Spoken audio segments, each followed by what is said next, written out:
He is a staple on CBS News, and for David Begnaud, it's what he always wanted to do, tell the important stories that need to be told. Well, our One Caribbean News' Francis Felix recently caught up with the journalist and talked about his love of Puerto Rico. A hero without a cape, David Begnaud has become an important figure among the Puerto Ricans. After first being assigned in 2017 to cover the path of Hurricane Maria when it hit Puerto Rico, the national lead correspondent David Begnaud has returned to the island to continue his work on covering important stories for Puerto Rico. Begnaud started his journalism career right after high school in a local station in his home state of Louisiana, a passion that he had since he was a kid. So Francis, I've never wanted to do anything other than what I'm doing, right? And I don't know how many people can say that. How many people are saying they're doing what they've always wanted to do?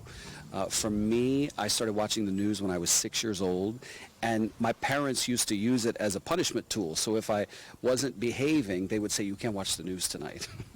And so that's how much I loved it, and I continue to love it. But for me, as I've gotten older, for me, journalism is a public service. And so I'm most excited when I'm telling the stories that are either making people's lives better or are helping people see something of themselves in the characters whose stories we're telling. The journalist told us about his special connection with the island. People have always said to me, "David, why do you love Puerto Rico so much? Like, what is it? You know, you're not Puerto Rican. You had never been here before the hurricane." And I think what it is, Francis, is I'm Cajun. And in South Louisiana, Cajuns are excitable, we're loud, we're proud, we will cook and invite you in, we will allow you to stay at our house, and that's the Puerto Rican spirit.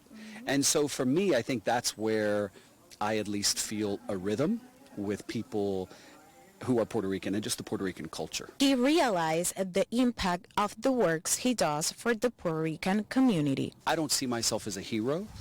I see myself as someone who has a platform to be able to use it to do good. So for me, when I never meet a Puerto Rican who asks me for an autograph, they want to give me a hug. And what that means is there's a responsibility to the work that we do. And so I take the platform very seriously. And for me, it's humbling when people come up and just express gratitude, because I feel the same amount of gratitude for them trusting me to tell their story, right? But I'm only one of the storytellers. I mean, there are incredible storytellers on the island, like yourself and others, who do the work day in and day out. I think of myself as someone who can supplement and add to that reporting, because what I've come to realize is the millions of Puerto Ricans on the mainland have a real impact on changing things to the benefit of the island. And so the folks on the mainland need to know what's happening on the island. It's not just nice to talk about it. They need to know, because there are some powerful Puerto Rican people living on the mainland who can make a difference. When David was a child, he was diagnosed with Tourette's syndrome, which now he sees as an opportunity to set an example for others with the condition. So it's not that I couldn't talk about it. Everybody knew because they could see. But it was embarrassing. It was humiliating. So as I've gotten older, the tics have become less and less.